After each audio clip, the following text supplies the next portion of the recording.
Hey, welcome back to the show. Today we get to check out the brand new Dean Select Vengeance with the Fishman Fluence pickups and the Floyd Rose in charcoal burst. There's so much to chat about with this guitar, it's so cool. But anyway, stick around, we'll check it out. I'll just start by saying I'm sorry guys, I had to lose the beard. I've been doing so much painting at work with 2-pack paints and things, and they're pretty nasty for you, and the mask I was using just wasn't sealing enough. I was getting headaches, so beard had to go. It doesn't really matter, I'm here. This is awesome, it's such a cool guitar. But the brand new Dean Select Vengeance, this is such a monster to play, this one.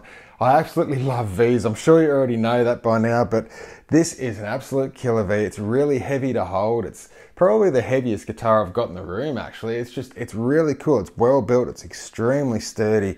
But the main thing is it just sounds so rich and full, and it's so much fun to play. You got to hear this.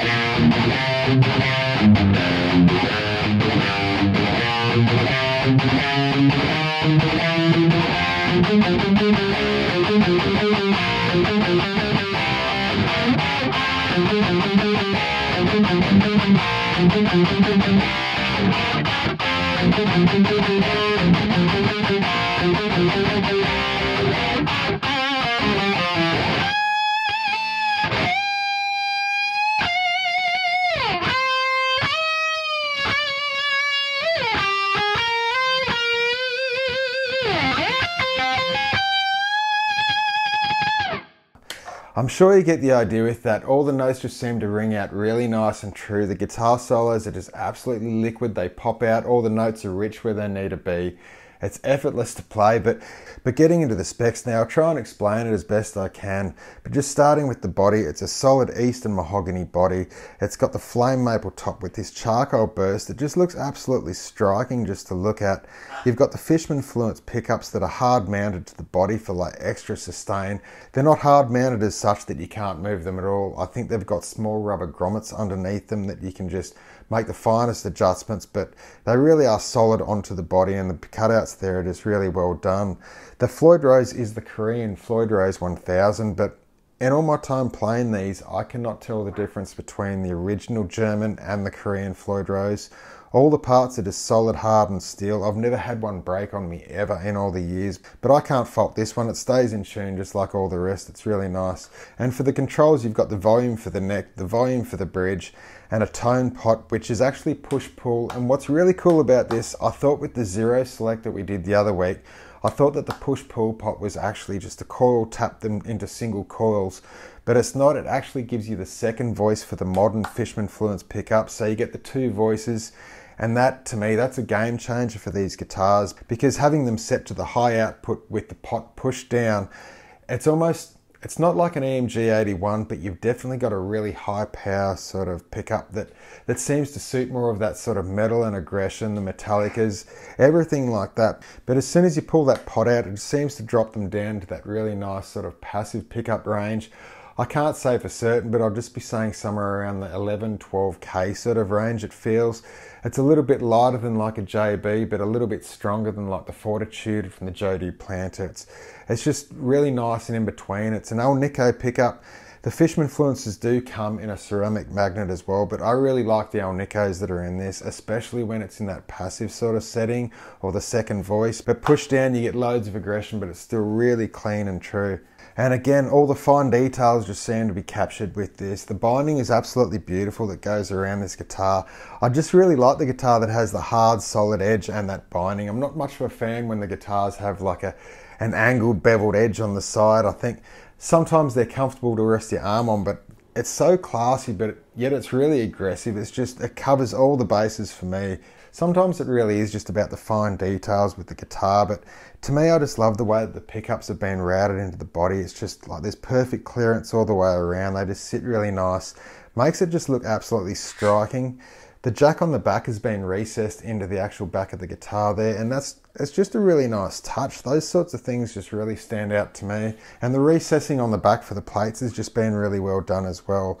They're not sitting flush, they're slightly sunken down, but the edges are just really nicely done, just the way it's glossed over and painted. There's not like anything's unfinished. Everything just had the finest detail added to it, and you've got the battery box just in the corner there. While we're just looking at the back, you've got this beautiful satin finish just on the back. The neck itself just feels really nice. They say it's a thin U contour build, but it's not that thin. It's not like the Jackson sort of thin, but the neck is always the hardest part of the guitar to try and explain. But if anything, the closest guitar feel to that is probably an ESP, but this feels a little tiny bit wider than an ESP, but it's still very nice to hold. It's not too thin. It's not like the Wizard or anything like that. It's a little bit similar to the old Dave Mustaine neck, but that was more of like a D profile. This is more of a U shape, and the fretboard radius on this is 12 inches, whereas I think that's more like 14 or 16. It feels a lot flatter and wider across the fingerboard, but this is definitely unique on its own. It definitely feels at home right away for me. There was no adjustments that I had to do to actually play this or make those small adjustments in your head that you're playing something different. It just felt right for me straight out of the get-go, so that's always a good thing, I guess. As for the neck, as I said before, it's a neck through design. It's got an ebony fingerboard with these pearloid ultra diamond inlays, and they just seem to match this guitar perfectly, I think. They're beautifully CNC'd and inlaid in there, like you can't fault any of them just the way that they're sitting. I think they've done a really good job designing this guitar just to really sit on the fence between that class and aggression, like you're not sure which one it is, but it just ticks both boxes perfectly. These stainless steel frets, they're flawless. You can't feel anything on the side. There's not one bit of buzz about this guitar, and just the way that it's been finished off in that department. This neck is perfect. It's got a 3-piece rock maple neck that's been glued for extra stability. You will not need to do any truss rod adjustments on these guitars from season to season. I just know that they're just so stable. My old Dean VMNT, that's a neck that I've never really had to adjust either. It's just a super stable one. This feels exactly the same, but the guitar and all, it feels slightly heavier than that, and I really like that in a guitar. Like, the heavier the better for me. Again, just like the Zero, this has those Luma side dot inlays that glow in the dark. It's always a nice touch that's welcomed. And then we get down to the R3 lock nut, and this has just been set and measured perfectly to suit this guitar. Usually they're slightly too small or slightly too big, but this one's just bang on in the middle. I can't fault it at all. The perfect cutouts just make it nest in there, just so nice. The whole headstock, this design, it's real eloquently done. I just love the way that they carry the flame maple top onto their headstock. It just seems to match. They're beautifully done headstocks. It's got the binding that goes all the way around. The tuners are really smooth mini Grovers, 18:1 ratio.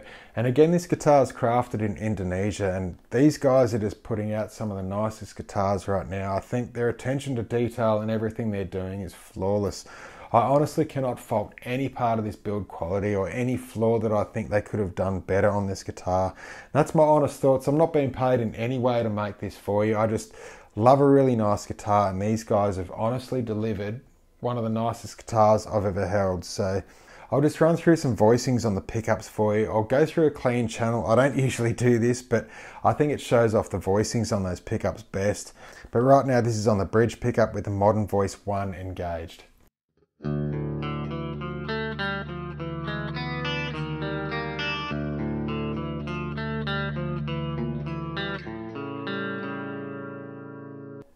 In the center position,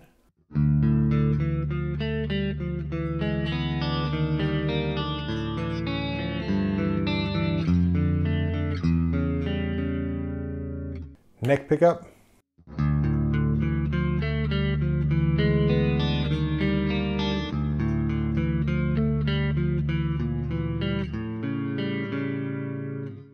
this is on voice 2 on the neck pickup.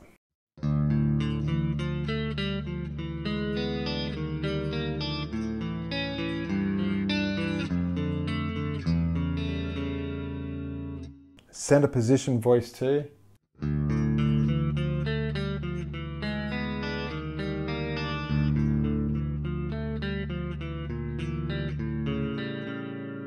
then bridge position voice 2.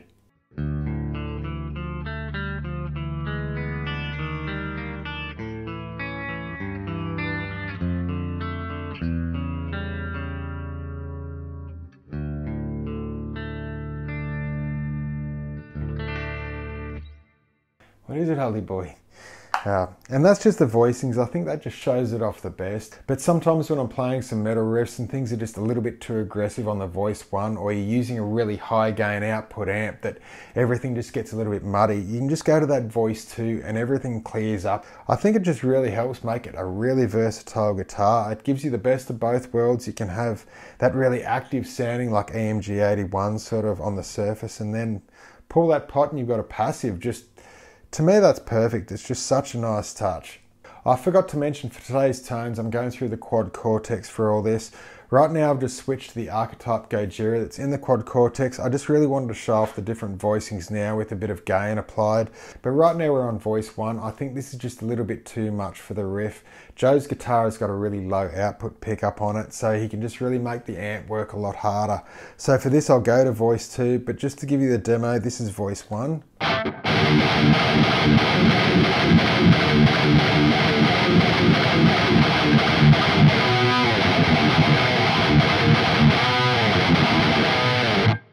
And that's just really noisy. It's hard to get the clarity from any of those notes. But if we pull it out now, voice 2.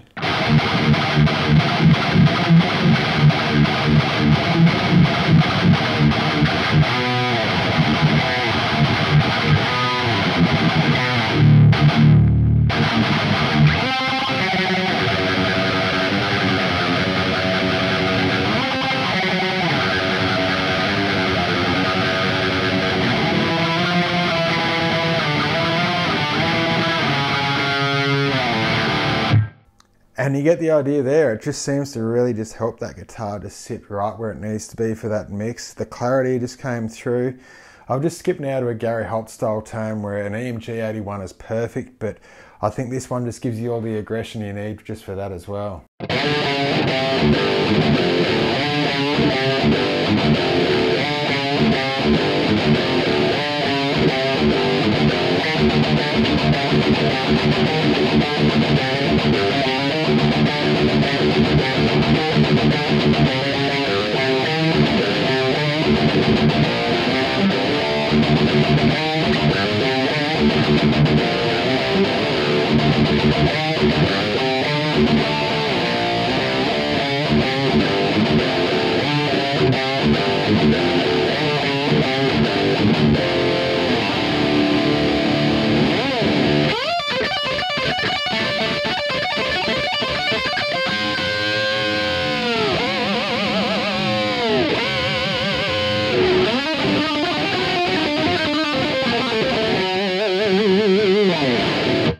Honestly, I think that is just such a fun guitar to play. I think if I was ever to design my own pro model in any way, I think it would resemble something like this. I think just all the features about it, just the binding, the way that it's finished, the pickups, the mounting, the neck, the stainless frets, the inlays, like especially this flame maple top. I think this charcoal burst, it just really makes things pop. It's just such a cool color. It's just unreal guitar. Thanks very much, guys. Appreciate it, Dean. You guys are kicking ass at the moment. But all that being said, hope you enjoy it, and I'll see you guys next time. Bye-bye.